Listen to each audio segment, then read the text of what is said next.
Well, everyone, welcome to Red Hot Marriage. And we're back. We have an episode that is packed with solid information. Practical things that you can do for couples today that are in the throes of betrayal trauma, experiences that can hit you at the core. And today we have an incredible guest. You want to turn everything off, lock in, because it's going to be incredible. So I also want to give a warning that we are going to be talking about topics that are a little bit heavier than most. So if you have children in the car, maybe it's best if you maybe put on your headphones or just wait to hear the episode when you're alone so you can just watch it without any kind of interruption. So first off, we want to welcome our friend uh, Chris McMullen to the show today. It's going to be packed with so much information that you definitely want to tune in. So we have talked in the past about a little bit about our story and why we're so passionate about this work. But Chris is going to he is a certified sex addiction therapist. I know we've mentioned it a lot on the show before, but we want for you to listen into what he has to say, the experience that he brings, and really the help that you can receive from working with a CSAT. So before we begin, I know you wanted to kind of throw out a question out there. Yes, Chris, we know you, we know of you, and we've kind of worked in adjacent professions. Dan and I were pastors, and we dealt with you in that capacity with some of the people that we referred and all those things that happened there. But people might not know you; they might not know what you do, and we want for you to tell everyone that's listening to this and viewing it. Who is Chris? What brought you to this field? Oh, great. Thank you for that introduction and stuff. It's generous. Uh, again, Chris McMullen in Fort Worth, Texas, and I've been a CSAT since 2017 because my own story. I was addicted to pornography, starting around 10 years old, or I'm sorry, when I first got introduced to pornography at 10. And by high school, I was pretty hooked. And so in high school, I read Every Man's Battle by Steve Atterburn. And at the time, probably some of my maturity and stubbornness, but like I thought that, man, if the only thing I can do is bounce my eyes and stuff and get accountability software, like I'm gonna be in trouble, And so, yeah, yeah, yeah. I was like, there's got to be other tools and stuff out there. And so at around 15, 16, I was definitely aware of that, like from my perspective, that there needed to be more things in especially for the church, so that they could help us walk out purity, help us work out accountability, and change of the heart. And so it kind of started a quest for me to really understand that. I didn't understand how big it was going to be, thinking in high school, but like I knew that's what I wanted to do from that time, for 15 or 16.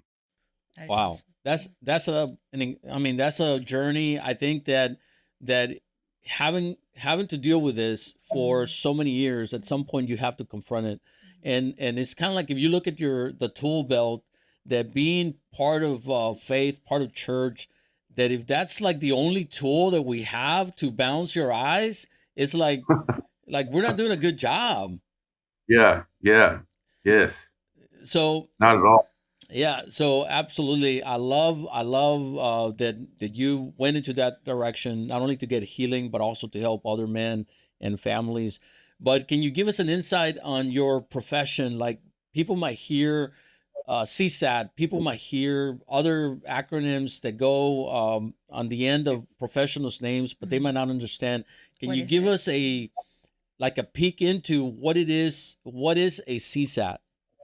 And how does it differ That's maybe great. from even like a regular therapist? Yeah. Because I know people are like, well, should I go to a therapist if I'm dealing with this, or should I go to someone that specializes? So, Oh, that's good. That's both good questions. The CSAT is just a certified sex addiction therapist, and they've got an additional training other than like their grad school, for like more training, usually over a year, or a year and a half, like on topics that affect people dealing with sexual behavior or problematic sexual behavior is what we call it now, the last 4 or 5 years. And so, that could be affairs, prostitution, strip clubs, massage parlors, and pornography, obviously. And so we really get more specialized training in it and stuff that focuses on it and talks about more of the core of the issue, apart from just like what we learned in grad school, more of a general intro. And so, like, what I like to tell people or tell the counselors sometimes too is that the CSAT is like going to a fellowship, and as a doctor, you're getting more specialized training than just what you get, coming out of grad school being a general practitioner.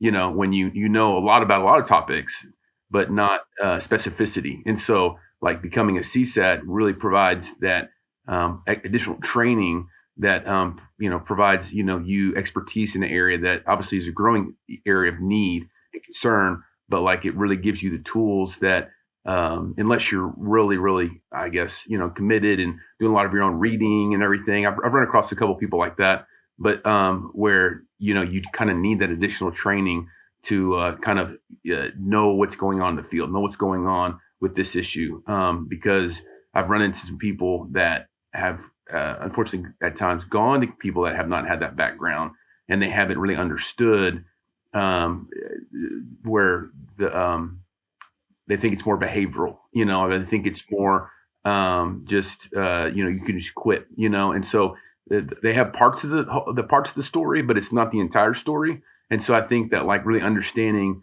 as a CSAT some of the origins and where it comes from and stuff helps us in walking people out of that, and versus like a marriage counselor. A marriage counselor not necessarily be initially bad, because I found that sometimes people dealing with addiction, they have hid the behavior for such a long time, and that the first time that it shows up is in couples counseling.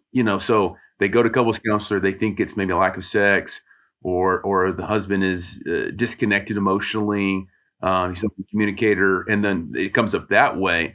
But then if the couples counselor is aware, just to beginning to refer out, for that additional help, as needed. But sometimes that doesn't always happen. They may see it more as an infidelity than it's like a chronic issue that needs more assistance and stuff. So that would be the time that getting a referral for your relationship with the CSAT may be ideal, so that they can really help you with that. Now, I will say in the last 5 or 10 years, we have been shifting a little bit into where there used to be more of a model of like the individual and then the partner being healed separately for a year or so, or up to 3 years. And there is being presented like one where you do it conjointly. You're doing it through couples counseling, but people, again, not just a general couples counselor, but someone that's highly trained as well. And there are some designations for that. There's a couple, but they have, again, specialized training too. Sometimes with a CSAT background and additional couples counseling training.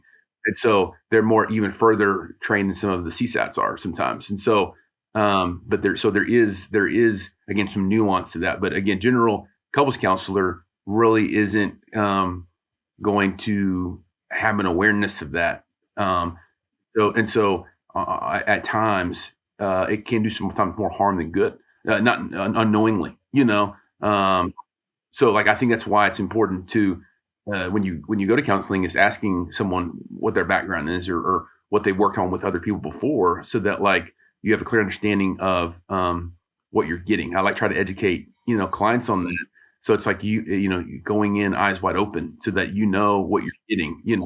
Hope that answers your question. That right there, Chris, I think is an experience that is shared by a lot of people that have gone trying to find help. We've gone through that. And we've gone through that too. Like the help initially that we got was not with the CSAT. So we ended up sitting in front of someone that didn't know how to handle this situation that we were facing, this critical moment, and they didn't know what to do with it.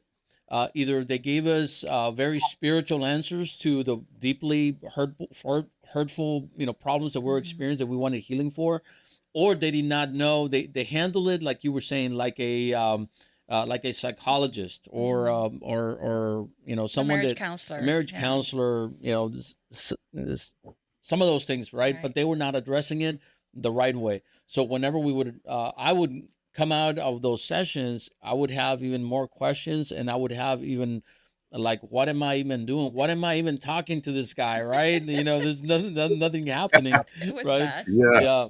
So, and I know that Diana Oh, had the I did same thing. too. Yeah, for sure. So now anytime this is why it's our passion, like we ask the questions, we want to know what's the training that, someone has had before we refer anyone out because we have been in that place Yeah. of just deep we needed to unlearn and get healed from some of the things that we were told by well-meaning therapists for sure.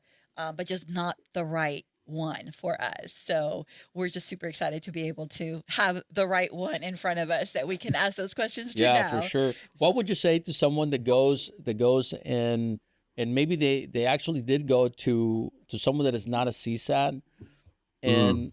and they're frustrated because they feel that they're not getting answers, to the real questions that they have. Like it's kind of like Yeah. just talk therapy, but not getting to the core of it.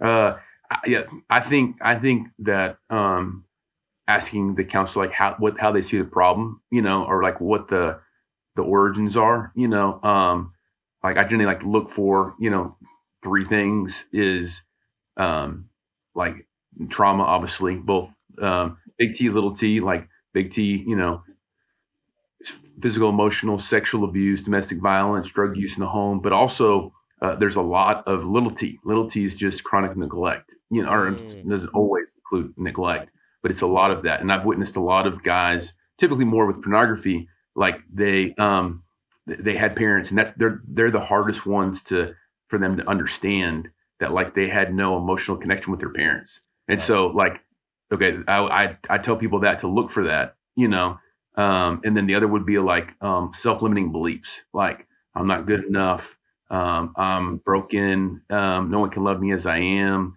I don't matter, and those sometimes are hard to really discern because they've been around so long, it's unconscious and stuff. And so, so I try to do an inventory and try to really understand after understanding their, little T and big T trauma, where it's coming from. And I think the last thing is how they emotionally connect to themselves and others. A lot of times, and our field is changing, but is we look at relationship or connection in terms of like the partnership and not enough with like self Right. and then God or other people and stuff. And Yeah. so really assessing of like, do you have any friends that are close to you? How often do you meet with them? How often are you emotionally engaging with your significant other, with your spouse? How often engage with God? And so often, but not always, but often, they don't know how to do that consistently, or they feel there's some fear there, there's some awkwardness, or there's like I don't want to need people and stuff. And so anyway, all those things, those are the three things I kind of look for when I'm assessing, because I want to see, like what level of strengths they have, but also where is some of this coming from. And so if a you're going, counselor, excuse me, Chris. So if a counselor is not asking those questions, do you feel that like if I'm going with you and you're not engaging in those questions, then would it be at that point a good idea to reassess that yes, therapist and client relationship and maybe find someone else that can really answer those questions? oh yes, oh, 100%. Like I've had people, at times where they've interviewed 3 or 4 counselors in the same like week and a half, 2 weeks. And I'm like, well, you're being super thorough. Good, good for you. But if someone can, I encourage them to, because like, I think it's important to feel comfortable with your counselor most importantly. And so like some of it is, how, you're going to treat me or how you're going to address, this longstanding problem, with stuff. And so, but going back to your question, I'll keep it short, is that, and I've had someone, where, or several people in the past where I've gone to a lot of counselors, I've done a lot of this before and nothing's changed. And so, really breaking down, like a lot of times it goes back to self-limiting beliefs and like recognizing how hard they are to change. And so they get stuck in like a black and white pass fail thing, and they don't know how to break out of that. And so like really like slowing it down for them and pointing that out, because sometimes that's overlooked because it's just, well, the client is not, or the person's very resistant to change, or resistant to getting help, or resistant like following through. And I don't often find that the case is that it's just they don't know how, you Right, know. right. And I think the not knowing how is partially because they don't know in their minds how to define sex addiction, right? What is sex addiction? Is sex addiction just having a high sex drive? Like man, I'm always just turned on and in my marriage, so I have a high sex drive, like when do you know that it's more than just a high sex drive to define Yeah. sexual addiction? Oh, that's good. Yeah. Yeah, that's important too. So like we look for a couple of criteria. We're looking for through they've had a duration over 6 months with the behavior. If they have had unsuccessful attempts to quit in the past, multiple attempts to quit, they've spending more time occupied by engaging in the behavior, over time. They've had often multiple times they're unsuccessful to quit, 2, 3, a dozen or more. They've lost things, jobs, Oh yeah, relationships. wow. Well, so what you're Money. saying is if the sexual sexual desire uh becomes where it becomes overtaking of your life, that you start Yeah. losing things that are important, then that's a good indicator that you don't have a high sex drive, but you might be a sexual addict or be addicted to sex. Yes. Is that Yeah. correct? Yeah. Is Yeah. a good way to say it? Or Yeah. Yeah. We want to differentiate. Like, is this just? There's nothing wrong with having a high sex drive. If some couples have sex 5 times a week, 6 times a week, every day, but like I ask, like, hey, do you feel connected? Do you feel like you feel like you're being used? Do you feel like it just could be you by yourself? But if it's more, no, we have connected sex. We're always there for each other. It's very emotional and connected. We laugh and stuff, and like we just love each other. Keep your hands off each other. Okay, yeah, I don't think you have a sex addiction. I think that like you have a very emotionally connected relationship. But other times, I hear the same thing. We're having sex every day, but he's not there. His eyes are black. right, He's not with me. yeah, Yeah, he's not with me. I'm just a body. I'm just an object. wow, And wow. I've heard that, and so like I'm like, okay, yeah, this is something else. This is something else going. That's another indicator right there. Yes. Like losing things that are important to you, finances, a job, and also when in your times of being connected into intimacy, you're disconnected. You're just a body, and is having sex, and that's pretty much it, right? That's another important point in how do you differentiate between having a sexual addiction and just having a high sex drive, so man, that's fantastic. I think that gives us a real clean idea how to really pinpoint if my sex drive is leaning more into the sex addiction, or Mhm. am I in the high sex drive, which having a high sex drive, nothing wrong with it. Hmm. Yeah. Oh yeah. Oh yeah. So, That's so it's it's just important to like, differentiate. yeah, I know. So Yeah. how when this is discovered, um, people will feel sometimes trapped in this, that they cannot break free. The men have maybe tried over and over and over again, and maybe that's of course an indicator that you are sexually addicted because you've tried to Yeah. stop and you just keep coming back to it. But for those that are caught in this and that desperately want to stop the cycle, um, coming to you, working with the CSAT, of course, that is step one. But now we have the other part, the part of now the spouse that Yes. has been, did not know that this behavior was going on. They just knew that sex felt disconnected. It just felt Yes. really weird to be with the husband that you love, but still there was just something off. And many times as women, we kind of know, we feel that disconnection. We're the first ones to even bring it up at times, right? But what do we do like to help a partner that just found out that her Mhm. husband doesn't just have a high sex drive, but he's actually just sexual sex addiction has been part of their story. Like, what would you say that is something that they can do? I think the first thing is to connect with community, because they're adrift. That person that they thought was their best friend, is now like the enemy, or I mean, it's confusing. They go back and forth with how they feel towards them, and so like having a group of women, around you that have gone through that, and because I've often heard, I don't want to keep dumping on my friend. They just told me to, get over it or forgive them or, just divorce them. And so like, unless it's a very wise individual, maybe I've had that on occasion, but finding a support group that would be helpful. And I think the second is like beginning to externalize the problem. I mean, that's hard initially because the devastation is so big, for a while. And so I think that like, hey, it's not about you. It's hard. It's easier said than done in the beginning, but like I think it's critical that at some point in a partner's recovery, in the spouse's recovery, is that they can like this is not about me. This is never about me. And so when they get to that place, it's later in the recovery process. I think that's too. So I think support, externalizing the problem, but also a lot of self-care, and then boundaries. I think boundaries is the biggest one because initially what happens is right after discovery, sex goes up.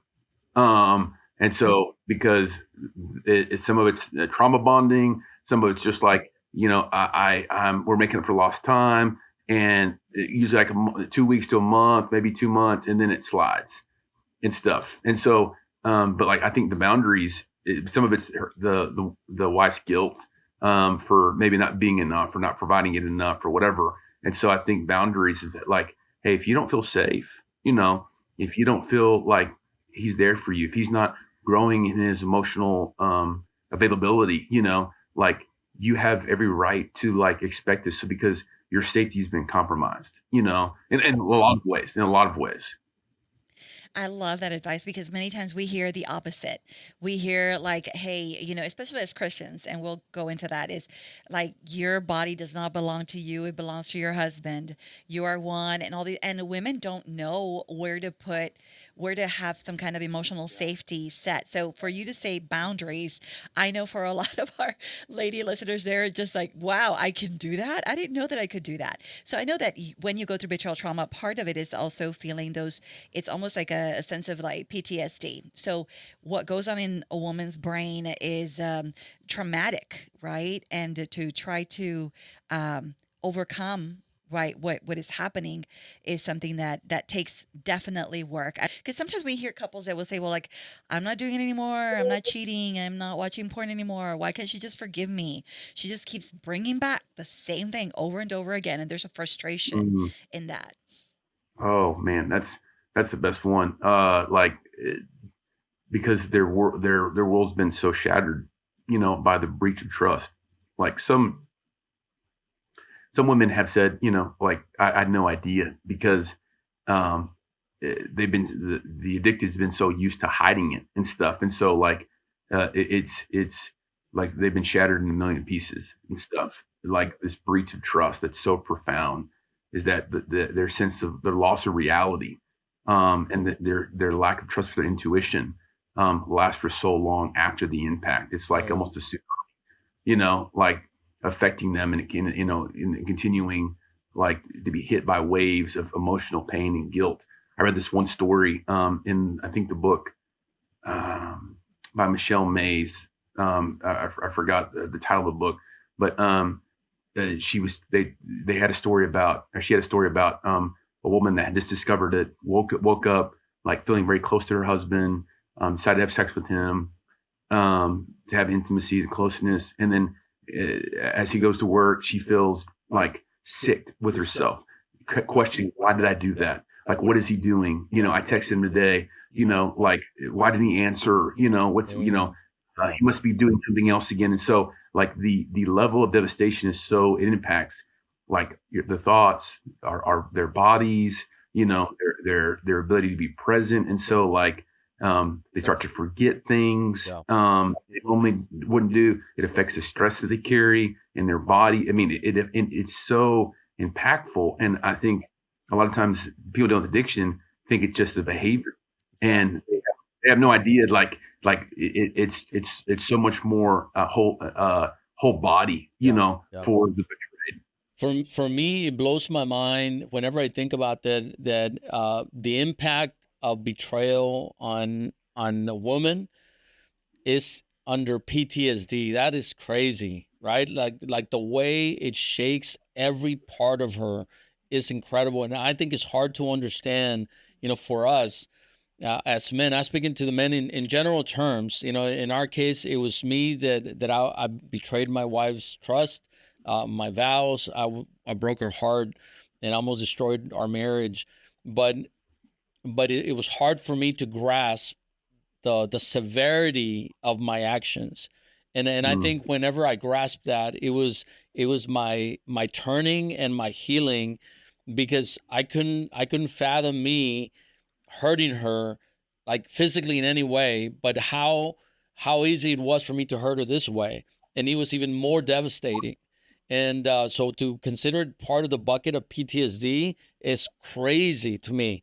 And it's so heavy. But once you understand it, it's got to hit your heart in a way that now you're open to receive instruction, growth, and maybe take accountability, for those things. Yeah, and I think because as a betrayed partner, you question your reality after discovery. Like, what is this? Like, was I living in a lie? Like, is everything that he's told me a lie? I know that we've talked about this in the past too, that I couldn't even go through old pictures of us because I was like, it was all a lie. Like, this can't even, no, he was doing this while we're over here living happily. I mean, it can't be. So that was really challenging to definitely, do that after discovery. And also, the other thing is that Diana went to some therapists, several, Chris, that were the most, like not the right fit, if I can put it that way. They were not the right fit, and they were believers. We're believers, so we said, man, they're gonna guide me. Of course, we want the word, we want prayer, we want all those things, but in this moment, like we wanted some truth, we wanted some handles. And definitely, Diana, can you talk about that, honey? Yeah, so that's why we are so passionate about finding the right help for those that are in this, because if you get the wrong help at the beginning, it can actually set you back. And that's exactly what happened in our story, that it set us back rather than move us forward. So we love that. I think the book that you mentioned by Michelle Mays, is it The Betrayal Bind? Yes. Love that book. Cannot recommend it enough. Can you say it again? The Betrayal Bind by Michelle Mays. The Betrayal Bind. Okay. It's a really great book for women. I remember I was like, I've read that. I know I've read that before. So it's really super good. Yeah. So let's talk a little bit about the brain science. Like, what is going on in our brain? Okay. So what happens neurologically, biologically, when someone develops compulsive sexual patterns? Because sometimes people will just say, just like you said at the beginning, like, just stop. Like, why can't you just stop? Just quit, man. It's so easy. What are you doing this? Yeah. Right? Yeah. Like, come on. Yes. That'd be amazing if it was that way. Yeah. As I was looking last night, like I found a great diagram, but I couldn't use it because it was copyrighted. But one of the ones that I use for people in sessions and stuff, and it talks about your question, Yana. It was that a lot of it starts with a belief, belief about self, belief about people, belief about the world. Like, kind of boiling it down to what Jesus said, what's the greatest commandment, love the Lord your God with all your heart, soul, mind, and strength, love your neighbor as yourself. And so often I find there's a lot of erroneous beliefs coming from minimally, like a lack of emotional connection to their parents and stuff, for caregiver. And so that's some of the brain science, because that's where the foundations of like, I don't matter, no one cares about me, I need too much, stuff like that.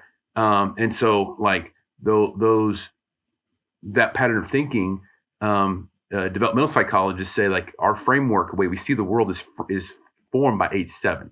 And like, that's early, I remember learning that, I don't know, a couple years after grad school. And I'm like, oh my gosh. Those are the formative years. Is that correct? Yes. You're talking about second, third grade, know? Yeah. And so the way that we then see, the world after that, is interpreted through those lenses. And so unless we go to church, unless we have a, I guess also the having, again, older adults, just like discipling us through that, we're gonna continue maintain those narratives that we have and stuff. The other part would be, the brain science is obviously trauma.